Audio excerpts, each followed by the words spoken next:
আজকে নতুন আরেকটি রেসিপি নিয়ে আপনাদের সামনে চলে এসেছি। আজকে একটি মাছের রেসিপি নিয়ে এসেছি। এই রেসিপিটা আপনারা খুব সহজে বাড়িতে তৈরি করে নিতে পারবেন। এই জন্য এখানে লাগবে মাছ। আমি রুই মাছ নিয়ে নিয়েছি, আপনারা যে কোনো মাছ দিয়ে রান্নাটা করে নিতে পারেন। এখানে রুই মাছের কিছু পিস নিয়েছি, পেটিও নিয়েছি, আবার পিঠের চাক সহকারে যে গাদার অংশ আছে সেটাও নিয়েছি। মাছে প্রথমে দিয়ে দিলাম লবণ আর হলুদ। আমি লবণ আর হলুদ মেখে মাছটাকে 10 মিনিট রেস্টে রেখে দিই, তারপর মাছটাকে রান্না করি, তাতে করে মাছে কোনো বাজে গন্ধ আসে না।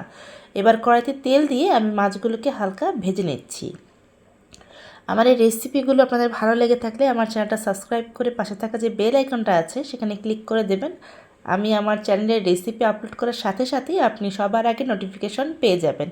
মাছগুলোকে কিন্তু আমি হালকা ভেজে নেব, একটা সাইড ভালো মতো ভেজে তারপর আমি উল্টে দেব, কারণ না হলে মাছগুলো ভেঙে যাবে। মাছগুলো ভালো মতো ভাজা হয়ে গেলে তারপর আমি নামিয়ে নেব। দেখুন মাছটা কিন্তু একটা সাইড ভাজা হয়েছে, পরে আমি উল্টে দিয়েছি। এখন আমি মাছগুলো উঠে নেওয়ার পর ওই তেলের মধ্যে দিয়ে দিলাম হলুদ গুঁড়ো, 1 চামচ হলুদ গুঁড়ো আর 1 চামচ শুকনো মরিচের গুঁড়ো, সামান্য একটু জল দিয়ে তারপর আমি কষিয়ে নেব। যেহেতু শুকনো মরিচের গুঁড়ো এবং হলুদ গুঁড়ো দিয়েছি, যাতে পুড়ে না যায় সেদিকটা খেয়াল রাখতে হবে, এই জন্য একটু জল দিয়ে দিতে হবে। সাথে দিয়ে দিলাম ভাজা জিরে গুঁড়ো। এবার আমি এখানে দিয়ে দেব স্বাদ অনুযায়ী লবণ। লবণটা একটু পরিমাণ মতো দিবেন। সব কিছু খুব ভালো করে আমি কষিয়ে নিচ্ছি। একটু সময় নিয়ে কষিয়ে নেবেন। যখন দেখবেন মশলার কাঁচা ভাব চলে গেছে এবং মশলার উপর থেকে তেল ভেসে উঠেছে, তখন বুঝতে পারবেন যে কষানো ভালো মতো হয়ে গেছে। এখন আমি ভেজে রাখা মাছগুলো দিয়ে দিচ্ছি। তারপর আমি এখানে দিয়ে দেব ঝোল। আছে কিন্তু আমি মাছের তরকারিতে কোনো আলু দেইনি।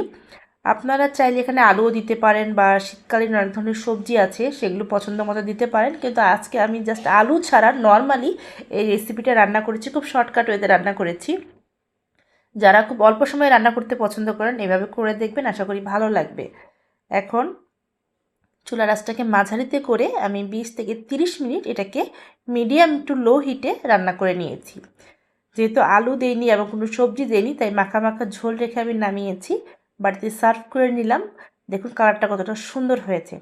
আশা করি তরকারিটা কাটা দেখে আপনারা বুঝতে পেরেছেন তরকারিটা কেমন হয়েছে। খেতেও খুব ভালো হয়েছে, আমাদের কাছে তো খুবই ভালো লেগেছে। আপনারা বাসায় এভাবে ট্রাই করবেন, আশা করি আপনাদের কাছেও ভালো লাগবে। সবাই ভালো থাকবেন। ভিডিওটি দেখার জন্য ধন্যবাদ।